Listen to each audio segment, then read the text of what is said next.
guys be really happy. What are we doing with somebody's first time to drop down? Good! Guys, let's give it up for John Pickett!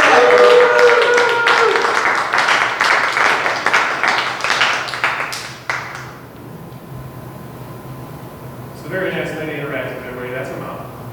So you better laugh at all my fucking jokes.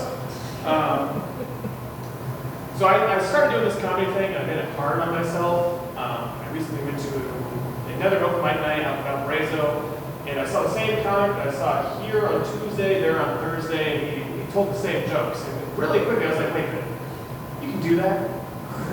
You mean I've been sitting here writing 3 different jokes about shit in my pants, and I've been working on timing and delivery? I'm a slow learner. I don't know if anybody else has picked up hiking over Corona vacation. If you don't know what hiking is, it's where you walk around in nature with seemingly no purpose, or it's trespassing and suspicious behavior if you're around. My cousin and I, we love to hike together. Anytime we see each other, we try to get one in. We always find out the range. About halfway through, we've already experienced the 5 stages of grief. I'm starting to get hungry, starting to get dehydrated. We're slowly slipping into this weird 6-stage grief that we created called Horror Songs, or Horror Sounds and Disney Songs.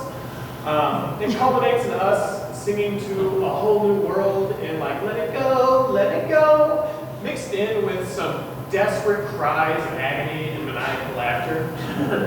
My favorite part is when you like crest a hill or you turn a corner and you get to see the horrified faces of the families passing you by. I actually just got back from Tennessee visiting her this past Sunday. The first day I was down there, she invited me to go to a pool party, and she really sold it on me. She was like, listen here, I don't want to go. But I need to go because my coworkers need to keep inviting me to things. So I was like, you do that. So I went to a free concert in the park instead.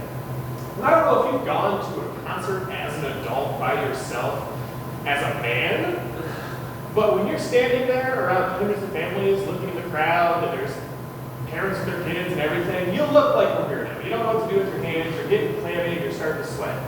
So I bought a giant sleeve of kettle corn. And as I'm shoving fistfuls of popped corn in my maw, I'm looking at this band, they're not doing bad, they're not as bad, they're good. And every time the lead singer, every time without fail, the lead singer is looking out into the crowd, he's rolling his eyes in the back of his head. So like he'll be singing, he'll be looking over here, and he's rolling his eyes in his head. 2 months ago, I would just thought he was an eccentric weirdo trying to like make a statement. But after doing a few of these, I get it. Like this right here, eye contact, that's awful. This, you can tell jokes looking like this all night. I apologize. Oh, that's right. The first open mic night that I did, that my dad attended, was here about 2 weeks ago. And he was like, oh, I'm so proud of you. You didn't do any jokes about pot. So, like I did with college, I'm here to disappoint him. Anytime I travel, I like to try the local fair. I don't know if you guys do, but when I go out to Portland, I think they have the best like actual weed. And then up in Michigan, they have the best edibles. But that being said, the last time I was in Portland, I was visiting my brother, and I made my local dispensary stop and picked up my Wahagas, and then made it to his apartment. Him nor his roommate were there, which is typical. There are these weird dudes who just like, when they go to work, they leave their apartment unlocked, and then when they're at home, they leave it locked. So like they're just asking people to steal their shit. And so I set up and I'm playing Xbox, and I'm like, you know what, I'm gonna try this edible I bought. So I eat a little bit of brownie with the proper dose, and about 30 or 45 minutes later, the predictable happens. I'm starting to get the munchies, I'm feeling good, I'm giggling.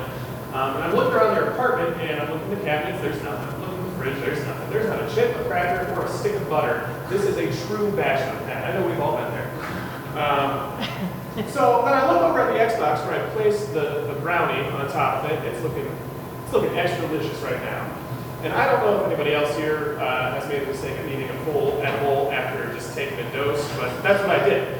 And an hour later, I'm playing Call of Duty, I think.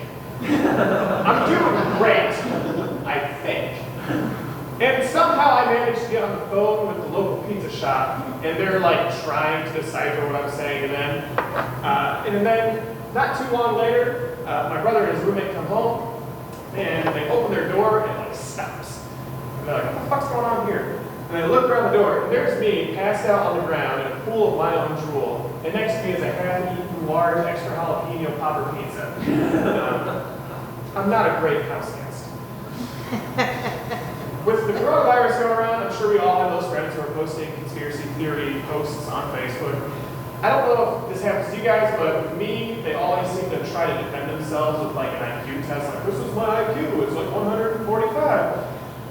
And then when somebody challenges them on that, and they ask like where they got it tested, they post a sketchy link, and they click the link, and it's like, take this IQ test, and you'll get 50% off these big old wiener pills.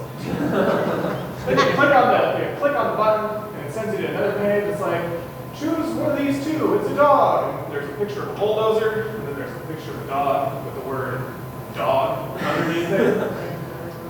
I'm not entirely sure they were actually trying to prove what their IQ score is. I'm pretty sure they just wanted those sweet, sweet boner pills.